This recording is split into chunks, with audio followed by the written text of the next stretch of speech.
And what I want to talk to you about today is not gaming your way out of a winning situation. Something I see guys do over and over and over again. They try and get cute, they try and get clever, and they end up fucking things up. And what this is a manifestation of is a more general principle that I also like to talk to you about, which is the idea that sometimes knowing game is the biggest thing that fucks up your game, okay? A lot of guys who get laid, a lot of guys who do really well with women are not that smart.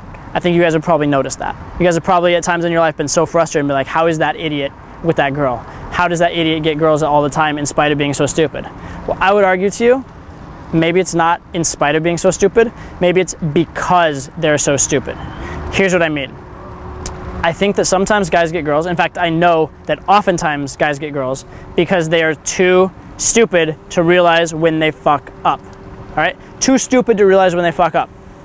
Now, as guys who like know game, we've read theory, we've been on pickup forums, we know about value, comfort, escalation sequences, time frames, venue changes, logistics. I mean, we know so much information, and that's all useful information when it's internalized. But when it's just rumbling around your head, it just gets in your way sometimes because you know when you fucked up, right? You know when you missed your escalation window or you think you missed it. You know when you should have venue changed a girl and you didn't. You know when you didn't engage the obstacle correctly. You know all these different things, and you allow that to get in your way. You allow that to be your reason why the set's not going well, or your excuse for the set to not to go well.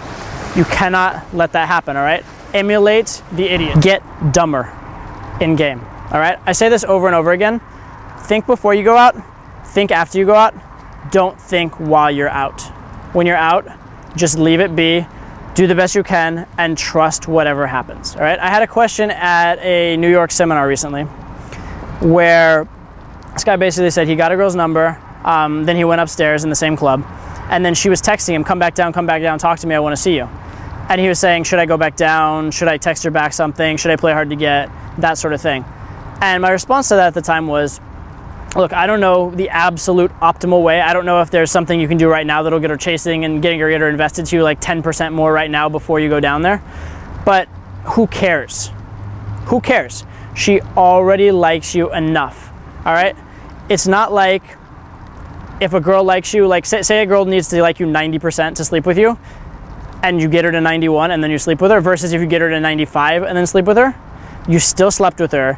She still likes you. She's still gonna be lying in bed there with you next to you, getting to know you and continuing the interaction and continuing getting it better, right?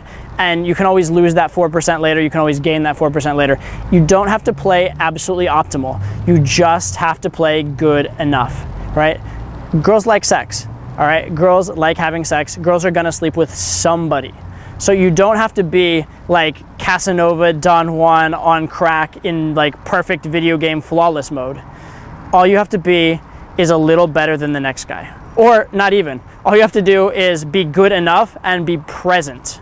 That's it most of the time, okay? So stop overthinking it. Stop worrying about being perfect. Yes, you're gonna make mistakes. Guess what? The girl's gonna make mistakes too, and she's gonna be in her head about that as well, right? This also goes for things like filling silences. It's okay to leave silences in set. One of the other biggest mistakes I see guys make is never allowing silence. As soon as there's any sort of awkwardness, they wanna fill that tension, they wanna close that gap. Realize this, awkwardness is your friend, okay? If you can get a girl to stick around and deal with the awkwardness, awkwardness is your friend. That means when you first open a set, especially like crazy animated bar scene or like moving set where they're not really committed to you, okay, right there you don't want awkwardness. You want fun, you want cool, you want like hammering them with value and intent and offering the party, because that's what it's going to take to keep them there. But as soon as you actually get them committed, as soon as they're seated with you, or if you have them on a date too, or if like, you know, if they're already your girlfriend, they're already sleeping with you, having a little awkwardness is not a terrible thing, and making them feel that awkwardness is not terrible. It actually gets them invested, right? And just on a practical level, do you really want a relationship where you would have to feel all that awkwardness? I mean, even just assume theoretically for a second that you were with a girl, and in this particular relationship with this particular girl, for whatever reason, every time it gets quiet, you have to fill the silence with something amazing. Would you want that relationship, no matter how hot the girl was? That's fucking pressure, that's fucking intense, that's hard work. That's no fun as a relationship. Yeah, okay, she's a hot girl, but is it really worth like racking your brain and like killing yourself for something to say all the time? No. Just chill out, be natural, be you. Have the confidence that A, you are enough and that you are cool enough and good enough in bed and whatever, that the girl's gonna like you. But B, have confidence that you guys will have a good vibe together. And guess what? A lot of times you will, sometimes you won't. And that's okay too. You don't have to sleep with every girl in the world. If you did, you would have every STD and you would die. So you don't even want that, okay? You don't have to sleep with every girl. It's okay if you don't have chemistry with every girl. Find the ones you do have chemistry with, enjoy them, have amazing relationships. Is that not enough for you? Like having amazing relationship with dozens or hundreds or 1,000 girls even in your lifetime, is that not enough for you? Do you have to have every single girl on the planet? You want all 3 billion? That's ridiculous. I'm sorry. If you're that guy, I can't help you, okay? But unless you're trying to be perfect and fuck every single girl on the planet, which is a ridiculous thing, plus a lot of them are ugly, fat, lazy, boring, stupid, whatever, right?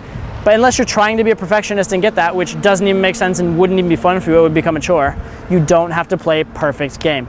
You just have to be good enough, all right? So get out of your head, fuck knowing game. When you're in the field, just don't think. That's it, all right? So learn to unlearn. That's your moment of zen for the day, and I'll talk to you later.